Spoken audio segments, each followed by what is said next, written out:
Copa আমেরিকার জন্য 23 সদস্যের স্কোয়াড ঘোষণা করেছে লাতিন জায়ান্ট ব্রাজিল।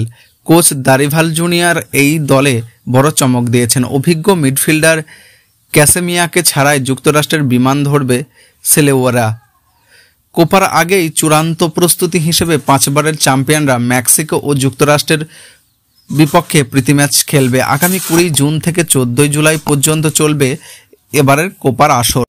ক্যাসেমিরোই নয়, কোপার জন্য ঘোষিত ব্রাজিলের স্কোয়াডে নেই চার্চিলিন ও গুব্রিয়েল জেসুস এবং ম্যাথিউ কুনহা এবং বুব্রায়েরদের মতো তারকা ফুটবলার। তবে চোটের কারণে বেশ কয়েক মাস পর মাঠে ফেরায় অ্যালিসন বেকারকে রেখেছেন কোচ দারিভাল। এদিকে এখনও পর্যন্ত ব্রাজিলের জার্সিতে অভিষেক না হওয়া দুজনকে প্রথমবারের মতো ডেকেছে ব্রাজিল।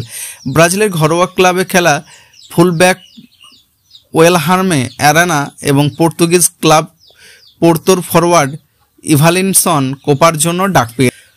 কোপার আগে 8 জুন মেক্সিকো এবং 12 জুন যুক্তরাষ্ট্রের বিপক্ষে প্রীতি ম্যাচ খেলবে ব্রাজিল।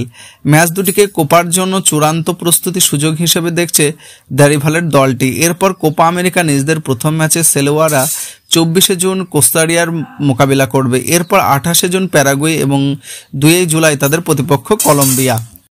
সিভিএস বলেছেন যে ইউরোপিয়ান ফুটবলে ব্যস্ত থাকা ফুটবলারদের 30-এর মধ্যে ব্রাজিলের ক্যাম্পে যোগ দিতে হবে। এরপর 2 জুন থেকে দলটি যুক্তরাষ্ট্রের ফেব্রুয়ারি প্রস্তুতি ক্যাম্প শুরু করবে। কোপা আমেরিকার ব্রাজিল দল গোলরক্ষক Alisson Becker, Ederson Moraes, Bento Matheus, defender Marquinhos, কেয়েরা, এডার মিলিটারো, গ্যাব্রিয়েল গোলাহামচে, Lucas Beraldo, Danilo Luiz, Yan Couto, Guilherme Arana, অ্যাডেল বার্জেস, midfielder Ronald Guimaraes, Joao Gomes, Douglas Luiz, Andreas Pereira, Lucas Paqueta, forward স্যাভি মেরাইন, Raphinha Dias, Rodrygo Goes, Vinicius Junior, Gabriel Martinelli, Endrick Felipe এবং Edinson lima.